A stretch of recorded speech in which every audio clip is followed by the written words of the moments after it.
જામનગરના પ્રદર્શન ગ્રાઉન્ડ ખાતે યોજાનારા 11 દિવસીય શ્રાવણી લોકમેળાના ટેન્ડર મામલે મહત્વનો નિર્ણય લેવામાં આવ્યો છે। મહાનગરપાલિકા દ્વારા મેળાના કુલ 43 પ્લોટ માટે ટેન્ડર પ્રક્રિયા હાથ ધરવામાં આવી હતી, જેમાં 35 પ્લોટ માટે ઓફલાઈન અને 8 મોટા મશીન મનોરંજનના પ્લોટ માટે ઓનલાઈન ટેન્ડર મંગાવવામાં આવ્યા હતા।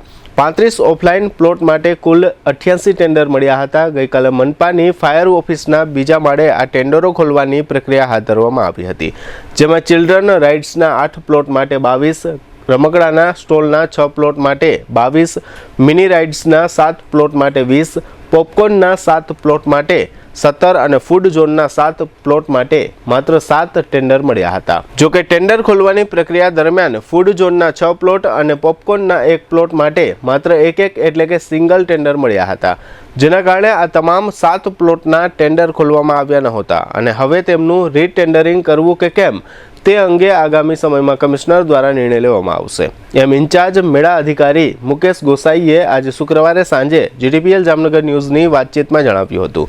બીજી તરફ જે ઓનલાઈન 8 ટેન્ડરો ખુલ્યા છે તેને હવે મંજૂરી માટેની પ્રક્રિયા હાથ ધરવામાં આવશે। જોકે તેમાં પણ સિંગલ ટેન્ડરો આવ્યા હોય, આ ઓનલાઈન ટેન્ડર માટે શું નિર્ણય લેવો તે સમગ્ર બાબત કમિશનર પર છોડવામાં આવી હોવાનું અધિકારીએ જણાવ્યું છે।